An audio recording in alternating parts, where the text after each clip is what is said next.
Welcome back, mates, to the next video of the channel. Like I mentioned several times before, I'm also conducting rehabilitation sports for those persons who have injured themselves. In this case over here, the complete training routine is adapted to my mother. Due to her age of 54 years, she's quite unused to do sports anymore. Additional to this, she's suffering to a meniscus disease and she got operated only 4 up to 5 months ago. The following workout therefore is precisely adapted to her kind of disease as well as stage of regeneration. First very important aspect, we have already conducted several stretching, mobilizing and strengthening workouts for her knees during the former months. Second aspect, we are training over here at grass, which is really minimizing the bouncing effect during all of our exercises which will follow. Third aspect, it's pretty important for the person who got injured and is using this training as kind of rehabilitation method, that he or she is remembering him or herself to conduct all of the exercises as proper and clean as possible, and adapting the speed as well as amount of exercises to your personal and individual level. If we are remembering the knee surgery due to meniscus issues, there are pretty strong and stressing exercises in this workout like squats. But especially these exercises are the most beneficial and the person of interest is able to conduct them without any pain. Meniscus issues, it's mostly the same image of symptoms.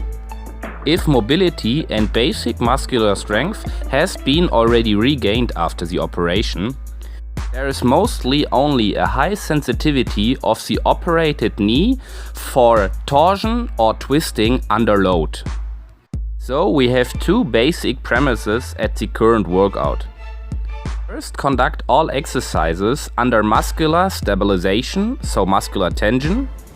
Second, highly avoid all twisting or torsion moments of the knee under load. The following workout should be helpful for people who are considering rehabilitation or reassignment of sport, as well as intermediate athletes or professionals, which simply can increase the intensity, frequency or amount of repetitions which are getting done.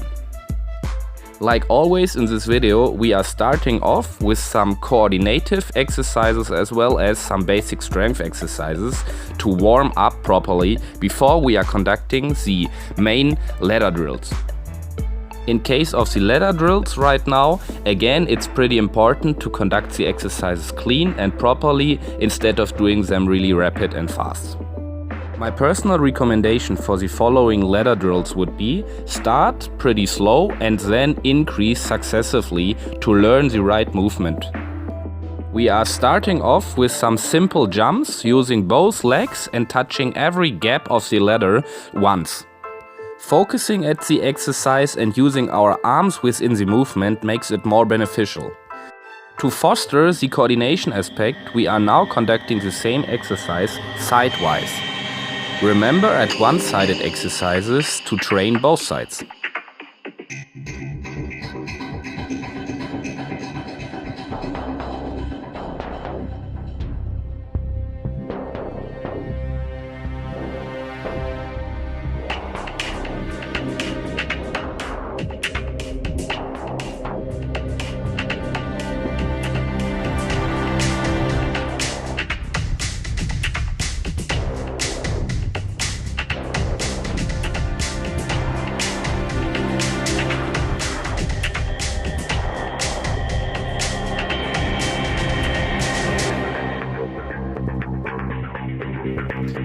To also increase the muscular impact of these exercises, we are now conducting the jumps, first in a way which is called 2 forward, 1 backward and then 1 left.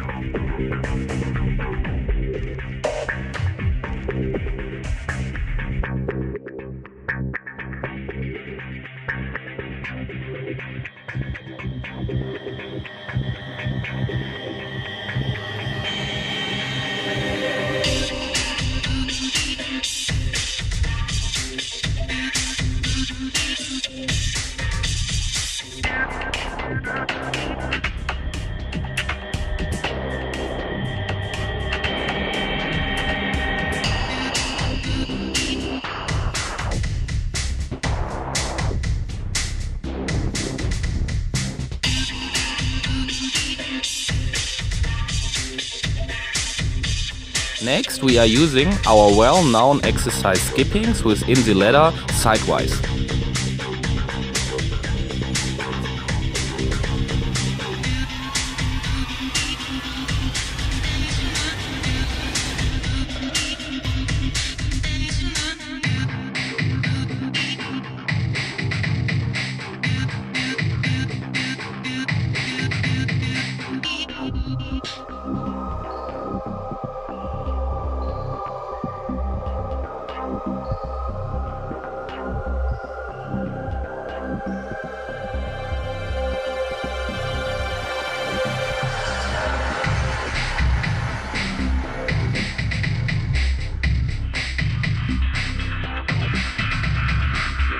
To increase the intensity even more, we are now conducting knee elevation runs. The only differentiation to skippings is that we are not only elevating our knees up to approximately 45 degrees, but using the full range of motion up to 90 degrees.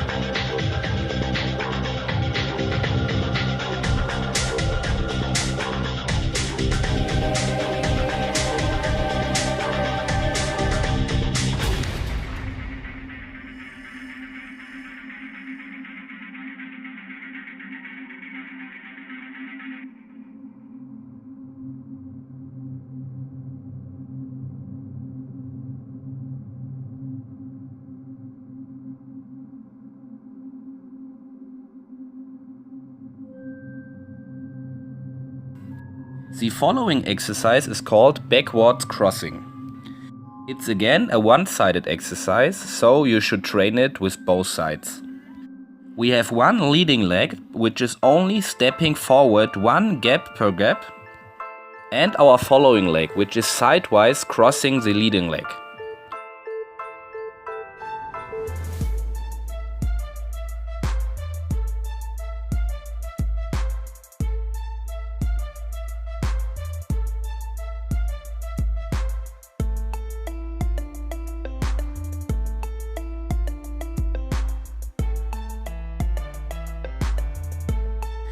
Now we are coming to the coordinative, most intensive exercises, so for the most beneficial ones for our person of interest.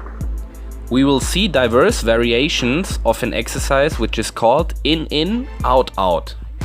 The first variation is called diagonal in-in, out-out. Here we are starting off with one leading leg and changing it automatically after passing every gap. So the first motion of every repeating cycle would be now moving your leading leg inside the gap, following with your following leg inside the gap, moving your leading leg outside and also moving your following leg outside by just only tipping the ground and so changing your following leg for the next gap of the ladder to your leading leg.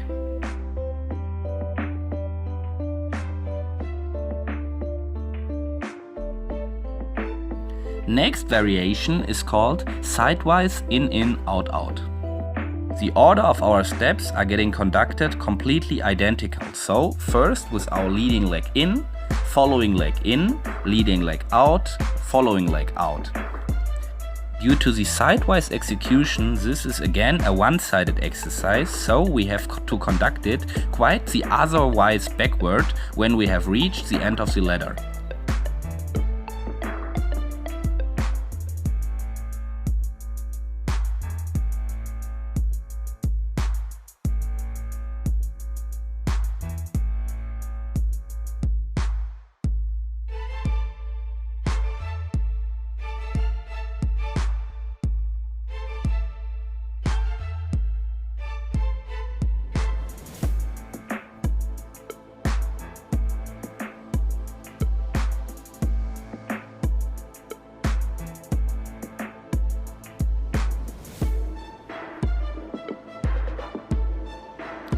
At the last variation of in-in, out-out exercise, we are quite starting with spreaded legs, so from no specific side. Again, order of steps stays identical, using our leading leg first in, following leg second in, leading leg first out, following leg second out. So, like it's called in-in, out-out. The difference of this exercise is that both legs end quite at the opposite side of the ladder outside. After the ladder exercises, my mother honestly told me that she even felt better than she would have assumed previously before the exercises. Therefore, we decided to conduct even some more strengthening exercises for our legs as well as our core. Hopefully you found this video entertaining as well as interesting. Should I have motivated you and you have even tried some of the exercises on your own, it would be very positive for me to hear about from you down in the comment section. Peace out, mates.